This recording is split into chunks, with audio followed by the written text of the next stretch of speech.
দক্ষিণ লেবানন কিন্তু এর আগে 1982 সাল থেকে 2000 সাল পর্যন্ত কিন্তু ইসরায়েল দখল করে রাখছিল। পরবর্তীতে হিজবুল্লাহ যখন তাদের উপর প্রচণ্ড গেরিলা হামলা করে 2000 সালে এটা প্রত্যাহার করে তাদের দেশে ফেরত নিয়ে আসে। আমেরিকার পেন্টাগন থেকে হাই অ্যালার্ট জারি করছে যে ইসরায়েলের প্রতি খুব সতর্কতার সাথে যাতে তারা পথ অবলম্বন করে। বর্তমানে যেহেতু ইসরায়েলকে এই চুক্তি থেকে মানে ইরান এবং আমেরিকান চুক্তি থেকে ইসরায়েলকে দূরে রাখা হয়েছে, ইসরায়েল কিন্তু এখন অনেকটা মানসিকভাবে দুর্বল হয়ে গেছে। নাজমুল ভাই, গতকাল ইসরায়েল লেবাননের একজন জেনারেলকে হত্যা করেছে, এটাকে আপনি কিভাবে দেখছেন? ধন্যবাদ। আপনি জানেন যে এটা ইতিহাসে প্রথম যে লেবাননের এত বড় মাপের কোনো একজন সামরিক অফিসারকে ইসরায়েল হত্যা করলো এবং তার পোস্ট ছিল ব্রিগেডিয়ার জেনারেল। লেবানিজ সামরিক বাহিনীর সাথে হিজবুল্লাহর একটা সংঘাত তৈরির জন্যই এই আক্রমণটা হয়েছে বলে আমি মনে করি। কারণ আপনি লাস্ট কিছুদিনের আমরা আলোচনায় বলেছিলাম যে ইসরায়েল যে কোনোভাবে আমেরিকার যে চুক্তিটা ইরানের সাথে হয়ে হচ্ছে না, এই চুক্তিটাকে বাধা দেওয়ার জন্যই এখন আপনার লেবাননে তার পূর্ণাঙ্গ শক্তি প্রয়োগ করেছে এবং পাশাপাশি গাজাতেও সে এখন আবার পুনরায় একটা নির্মমতা শুরু করেছে যাতে ইরান নিজে থেকে এই আলোচনা থেকে পিছিয়ে আসে। এই জন্যই আপনার এই আক্রমণগুলো সে তীব্র থেকে তীব্রতর করেছে। এবং জানেন আপনি 4-5 দিন আগে ইরান আলোচনা থেকে বের হয়ে যাওয়ার জন্য থ্রেটও করেছিল আমেরিকাকে এবং আলোচনা থেকে কিছু সময়ের জন্য সে স্থগিত করেছিল। আলটিমেটলি ইসরায়েল খুব সুপরিকল্পিতভাবে এই বিষয়টাকে প্রত্যেকটা বিষয় সে ডিলিংস করতেছে।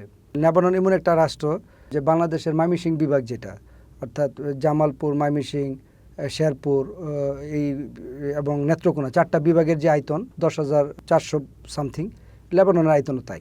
এবং এই লেবাননে তারা গতকালকে যে আর্মি অফিসারটাকে তারা হত্যা করলো, শুধু একজন আর্মি ব্রিগেডিয়ার জেনারেল, সেখানে একজন ক্যাপ্টেনও ছিল এবং একটু সৈনিকও ছিল। এবং তাদেরকে তারা ব্যাখ্যা দিছে এভাবে যে এটা একটা যুদ্ধাঞ্চল ছিল, সেখানে এই আর্মি অফিসার সামরিক গাড়ি নিয়ে যাচ্ছিল, তার ব্যক্তিগত গাড়ি নিয়ে, মানে সামরিক গাড়ি বলতে আর্মিদের যে গাড়িটা তারা ইউজ করে সেই গাড়িটা নিয়ে এসে যাচ্ছিল, সেই গাড়িতে হামলা করে তাকে হত্যা করা হয়েছে। এটা আসলে একটা বিশেষ বার্তা লেবানন আর্মিদের প্রতি বা সেনাবাহিনীর প্রতি যে তোমরা হিজবুল্লাহকে যদি না করো, কন্ট্রোল না করো, তাহলে আমরা তোমাদেরকে হত্যা করবো। এটা হিজবুল্লাহরা এই সমস্যাটা বাধাইছে, তোমরা ওদেরকে কন্ট্রোল করো। আর যদি হিজবুল্লাহকে আর্মিরা কন্ট্রোল করতে যায় তাহলে তো ওই যে 1982 সালের মতো আবার একটা গৃহযুদ্ধের পরিবেশ তৈরি হবে, যেটা আপনার জানেন লেবানন একটা লম্বা গৃহযুদ্ধ ছিল 80 দশকে। তো সেই গৃহযুদ্ধের দিকে ফিরাতে চাচ্ছে, যেটা মানে যদি আর্মি এবং হিজবুল্লাহ গৃহযুদ্ধ নিয়ে ব্যস্ত থাকে তাহলে ইসরায়েলের প্রতি তাদের আর মানে কোনো আক্রমণের ইস্যু আর থাকে না।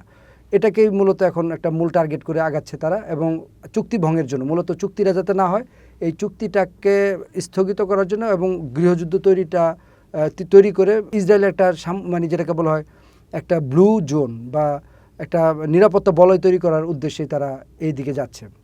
আপনি জানেন যে লেবানন খুব স্পর্শকাতর একটা জায়গা, যেখানে আপনার এই 1932 সাল থেকে মানে প্রায় 100 বছর যাবৎ ওইখানে কোনো আদমশুমারি হয় না। ওই আপনার 1932 সালে একবার ফ্রান্স আদমশুমারি করছিল, সেই অনুসারে তারা বলছিল 56% মুসলিম এবং বাকিগুলো হচ্ছে আপনার এই 40-42% খ্রিস্টান এবং অন্যান্য জাতি মিলে বাকি অংশ। তো এই যে একটা সমীকরণ করেছিল এবং ফ্রান্স তখন একটা সরকার গঠন করে ব্যবস্থা করে দিয়েছিল যে অর্ধেক মুসলিম এবং অর্ধেক খ্রিস্টান, যেহেতু খ্রিস্টান থেকে তাদের প্রেসিডেন্ট নির্বাচন হবে এবং মুসলিমদের মধ্যে অর্ধেক শিয়া সুন্নি থেকে প্রধানমন্ত্রী এবং শিয়া থেকে আপনার হয় কি বলে স্পিকার নিয়োগ করে তারা, যার ধরুন ওইখানে এককভাবে কারো আধিপত্য নাই। ওই একক আধিপত্য না থাকার কারণে এইখানে একটা যে কোনো ভালনারেবল সিচুয়েশন তৈরি করে গৃহযুদ্ধ বাঁধানো খুব বেশি কঠিন কাজ না। এটা ইসরায়েল ওই পথটাই তারা এখন বেছে নিয়েছে এবং ইসরায়েলে এই লেবাননে আপনার তারা সুবিধা করতে পারতেছে না ইসরায়েল, যার দরুন তারা এই আর্মিকে হত্যা করে নিজেদের মধ্যে একটা কেওয়াস তৈরি করার চেষ্টা সে করতেছে। যদি সুবিধা করতে পারতো তাহলে আসলে, যেহেতু এই আর্মিগুলো হচ্ছে আপনার জানেন আমেরিকা এবং ইউরোপীয় ইউনিয়নের বাজেট দিয়ে এই আর্মিগুলো মানে আর্মির বেতন ভাতা রেশন ট্রেনিং সবই হচ্ছে ইউরোপীয় ইউনিয়ন এবং আমেরিকার টাকা দিয়ে চলে। সম্ভবত $400 মিলিয়ন তারা সহযোগিতা করে, যেটা বিশ্বে একমাত্র ইসরায়েলের পর সবচেয়ে বেশি সামরিক সহযোগিতা লেবাননই করে থাকে। তো এই আনুগত্য বাহিনীটাকে উপর তারা এই হামলাটা এই বার্তাই দিচ্ছে যে আমরা তোমাদের কাজগুলো পছন্দ করতেছি না, তোমাদেরকে বলতেছি হিজবুল্লাহকে তোমরা থামাও, তোমরা থামাচ্ছ না, এই জন্য তোমাদের উপর আমরা এই আক্রমণ করতেছি। এবং যে চুক্তিটা হয়েছিল আপনি জানেন যে ইসরায়েল এবং লেবাননের মধ্যে একটা চুক্তি হয়েছিল, তবে এই চুক্তিটা খুব হাস্যকর চুক্তি, যে লেবানন এবং ইসরায়েল এই দুই দেশের মধ্যে কিন্তু কোনো আপনার আনুষ্ঠানিক স্বীকৃতি নাই। লেবানন ইসরায়েলকে আনুষ্ঠানিক স্বীকৃতি দেয় নাই। তার মানে এই চুক্তিটাই তো অবৈধ চুক্তি। এবং হিজবুল্লাহ বলছে যে চুক্তি তোমরা করলা লেবাননের প্রেসিডেন্ট অর্থাৎ ওই যে জোসেফ আউনকে নিয়ে যে চুক্তিটা তোমরা করলা, সেখানে আমাদেরকে প্রতিনিধি রাখা হয় নাই, অর্থাৎ আমাকে যে হিজবুল্লাহকে নিয়ে মূল চুক্তি, সেই হিজবুল্লাহকে ওই মিটিংয়ে তারা রাখে নাই, না রেখে তারা নিজেদের মতো করে চুক্তি করে ফেলছে, যার দরুন তারা এই চুক্তিটা থেকে বের হয়ে আসছে। এবং কেন বের হয়ে আসছে আপনি জানেন, যে লিটানি যে নদীটা আছে দক্ষিণ লেবাননে, এই নদীর ওপার পর্যন্ত অলরেডি আপনার এই ইয়ারা চলে আসছে, ইসরায়েলি সৈনিকরা চলে আসছে। এবং ইসরায়েলি সৈনিকরা অলরেডি আপনার ভিউফোর্ট যে ইয়াটা আছে, কী বলে এটাকে, দুর্গ, সে দুর্গেতে তারা অবস্থান করতেছে। এবং হিজবুল্লাহ বলতেছে যে তুমি আমার বাড়ির চারদিক দিয়ে সৈন্য ঘেরাও করে বলতেছ যে তোমরা আমাকে যুদ্ধ করতে মানা করতেছো, অথচ আমার বাড়ির চারদিক দিয়ে তুমি সৈন্য রেখে দিছো। এটা আসলে হয় না। তার মানে এই যে চুক্তিটা করছে, সেই চুক্তিটাকে হাস্যকর চুক্তি বলছে, যে তোমার সাথে তো মানে লেবানন তো আপনার ইসরায়েলকে স্বীকৃতিই দেয় নাই, তাহলে সেখানে এই চুক্তি হওয়ার প্রশ্নই তো আসে না। তাহলে যেমন ধরুন আপনি যদি কল্পনা করি যে আমাদের সাথে কিন্তু ইসরায়েলের কোনো সম্পর্ক নেই, আপনি জানেন আমাদের পাসপোর্টে অলরেডি আবার ওই লেখাটা চলে আসছে যে পৃথিবীর সব দেশে আমি ভ্রমণ করতে পারবো উইদাউট ইসরায়েল। তার মানে ইসরায়েলের সাথে আমাদের কোনো চুক্তি নেই। এখন যদি ইসরায়েলের সাথে এই সরকার কোনো চুক্তি করে, তাহলে এই চুক্তিটা আসলে কোনো ভ্যালিডিটি, এটার কোনো বৈধতা থাকবে না, এটা অবৈধ চুক্তি হিসেবেই পৃথিবীতে পরিচিত হবে। এবং এই ধরনের ক্রাইসিসের জন্যই কিন্তু আব্রাহাম অ্যাকর্ড করছিল। আপনি জানেন ডোনাল্ড ট্রাম্প কিন্তু ওই যে পাকিস্তানকে কিছুদিন আগে আব্রাহাম অ্যাকর্ডে সাইন করার জন্য চাপ দিল, পাকিস্তান, তুরস্ক, বিভিন্ন দেশকে সে আব্রাহাম অ্যাকর্ডের চুক্তি, আব্রাহাম অ্যাকর্ড তো আপনার জানা আছে যে ইসরায়েলের সাথে যে মধ্যপ্রাচ্য এবং বিভিন্ন দেশ, মুসলিম দেশগুলো যে বৈরী সম্পর্ক, এই সম্পর্কটাকে স্বাভাবিক করার জন্য একটা চুক্তি তৈরি করেছিল, এটার নাম হচ্ছে আব্রাহাম অ্যাকর্ড। আব্রাহাম তো জানেন যে হজরত ইব্রাহিম আলাইসাল্লামের নামে হচ্ছে আব্রাহাম, মানে খ্রিস্টান, ইহুদি এবং মুসলমান তিন ধর্মেই ইব্রাহিম আলাইসাল্লামকে খুব সম্মানের জায়গায় দেওয়া হয়েছে, যার কারণে এই চুক্তিটার নাম হয়েছে আব্রাহাম অ্যাকর্ড। যেহেতু তিন ধর্ম নিয়ে এটা চুক্তিটা, ইহুদিরা জড়িত এখানে, মুসলমানরা জড়িত এবং খ্রিস্টানরা জড়িত, এই জন্য তিন ধর্মের পবিত্র নাম, যেটা বেস্ট নাম এবং তিন ধর্মের কাছে যে সবচেয়ে গ্রহণযোগ্য, সে হচ্ছে ইব্রাহিম আলাইসাল্লাম। সেই ইব্রাহিমের নাম অনুসারে আব্রাহাম অ্যাকর্ড বা আব্রাহাম চুক্তি হিসাবে এটাকে তারা অবহিত করেছে। এই চুক্তিতে আসলে মুসলিম বিশ্বের মাত্র 2-3টা দেশ সাইন করছে। আপনি জানেন সংযুক্ত আরব আমিরাত, বাহরাইন, মরক্কো এবং সুদান, এই ছাড়া আর কেউ সাইন করে না। আর অন্য কোনো দেশ এখন তো অলরেডি এই ব্যাপারটাকে এরকম গুরুত্ব দিচ্ছে না, কিন্তু তারা গুরুত্ব দিত। এই বিষয়টাকে তারা যখন গুরুত্ব দেওয়ার জন্য মোটামুটি সারা বিশ্বে ইসরায়েল একটা প্রচারণা চালাইছিল, ঠিক তখনই আপনি জানেন যে গাজায় 7ই অক্টোবর যে হামাস ইসরায়েল একটা আত্মঘাতী হামলা চালায়, সেখানে অনেক মানুষকে তারা ইয়া করে। তারপরে তো গাজা এবং হামাস এবং ইসরায়েলের মধ্যে বড় একটা সংঘর্ষ হলো, এবং সেখানে ইসরায়েল ব্যাপক সহিংসতার কারণে সারা বিশ্ব তখন যারা আব্রাহাম অ্যাকর্ডে সাইন করতো, তারা মানে অনেকটা বেঁকে বসলো যে না, এরকম নির্মম আচরণ করে তুমি গাজার প্রতি যে নির্মম আচরণ করছো, তোমাকে আমরা আসলে আর স্বীকৃতি দিব না। যার কারণে আব্রাহাম অ্যাকর্ড আর অন্য দেশগুলো তখন আর সাইন করে নাই। তো অনেকে বলে থাকে যে ওই যে গাজায় যে হামাস যে 7ই অক্টোবর হামলা করেছিল, এতে হামাসের তো অনেক ক্ষতি হয়েছে, কিন্তু উপকার হয়েছে একটাই, যে সারা বিশ্বের কাছে এখনও যে ফিলিস্তিন একটা স্বাধীন রাষ্ট্র এবং আব্রাহাম অ্যাকর্ডে যে সাইন করা উচিত না, এটা সে প্রমাণ করতে পারছে সারা বিশ্বব্যাপী। এখন আসি আপনার কথায় যে কেন আপনার এই এত কিছু করার পরও আপনার কেন এখন ইসরায়েল লেবাননের আর্মিদের উপর হামলা করতেছে। আপনি জানেন ইসরায়েলের প্রতি সবার আস্থা কমে গেছে। ইউরোপীয় ইউনিয়ন অলরেডি ইসরায়েলের প্রতি বিরক্ত হয়ে গেছে। গতকালকে অনুষ্ঠান আপনার বলছিলাম যে 3টা কারণে বিরক্ত, যে এই P5+1 চুক্তি থেকে আমেরিকাকে বের করে দেওয়া একটা কারণ ছিল, প্লাস হচ্ছে লার্জ স্কেলে যাতে যুদ্ধ না হয়, এই জন্য ইউরোপীয় ইউনিয়ন ইসরায়েলকে বা আমেরিকাকে কাউকে স্বীকৃতি দেয় নাই।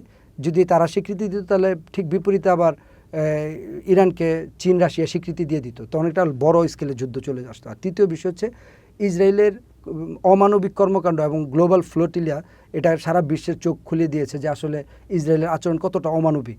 এবং আপনি জানেন যে তাদের নিরাপত্তা মন্ত্রী ভ্যান গাভি, সে তার কিছু আচরণ গ্লোবাল ফ্লোটিলিয়া থেকে যাদেরকে ধরে নিয়ে গেছিলো, তাদের প্রতি যে সহিংস আচরণ করেছে, যার ধরুন ফ্রান্স এবং গতকাল কিন্তু আয়ারল্যান্ড পর্যন্ত এই ভ্যান গাভির উপর আপনার দিয়েছে, কি বলে এটা, নিষেধাজ্ঞা দিয়েছে। তার মানে ইসরায়েল কিন্তু এখন অনেকটা মানসিকভাবে দুর্বল হয়ে গেছে। এবং আপনি জানেন যে গতকালকে একটা রিপোর্ট প্রকাশ হয়েছে, এনবিসি একটা রিপোর্ট করেছে যে আমেরিকার ভিতর পর্যন্ত আপনার ইসরায়েলি ব্যাপক গোয়েন্দা নজরদারি করতেছে, এবং এই গোয়েন্দা নজরদারির কারণে আমেরিকার পেন্টাগন থেকে হাই অ্যালার্ট জারি করছে যে ইসরায়েলের প্রতি খুব সতর্কতার সাথে যাতে তারা পথ অবলম্বন করে। বর্তমানে যেহেতু ইসরায়েলকে এই চুক্তি থেকে মানে ইরান এবং আমেরিকান চুক্তি থেকে ইসরায়েলকে দূরে রাখা হয়েছে, ইসরায়েল বারবারই জানতে চাচ্ছে যে চুক্তির ভিতরে আসলে আলোচনাটা কী হচ্ছে, কিন্তু কোনোভাবে যাতে এই আলোচনা কোনোভাবে লিক আউট না হয়, এই জন্য তাদেরকে অলরেডি এই আলোচনার কোনো বিষয়বস্তু জানানো হয় না, তাদেরকে পরিপূর্ণভাবে আলাদা করে রাখা হচ্ছে। কিন্তু তারা অ্যাগ্রেসিভ আপনার করতেছে, ইন্টেলিজেন্সি চেষ্টা করতেছে, যার কারণে অ্যান্টি ইন্টেলিজেন্স হিসেবে আমেরিকা তাদেরকে উচ্চ ঝুঁকিপূর্ণ একটা দেশ হিসেবে স্বীকৃতি দিয়ে তাদের বিরুদ্ধে একটা 7 পৃষ্ঠার নথি বের করে কিভাবে তাদেরকে অ্যাভয়েড করতে হবে, এবং উইটকফ যে মূল এই আলোচনার একটা বড় কেন্দ্রবিন্দুতে বসা, তার উপর যে অলরেডি ইসরায়েল গোয়েন্দা নজরদারি করছে সেটা প্রমাণ অলরেডি আমেরিকার হাতে চলে আসছে।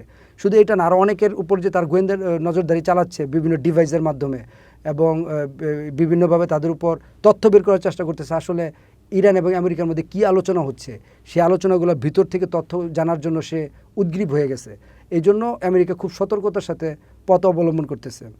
তার মানে আমরা এটা বুঝতেছি যে আপনি জানেন এটার জন্য আপনার এই সম্ভবত ওনার নাম পোলার্ড, তাকে 30 বছরের জেলও দিয়েছে, যে একটা এর আগে ইসরায়েলের একটা গোয়েন্দা নজরদারি ইস্যুকে কেন্দ্র করে যে ইসরায়েলের কাছে সে অনেক গোয়েন্দা নথি বিক্রি করে দিছে, এই জন্য একজন মার্কিন নাগরিক তাকে 30 বছরের জেল পর্যন্ত দেওয়া হয়েছে।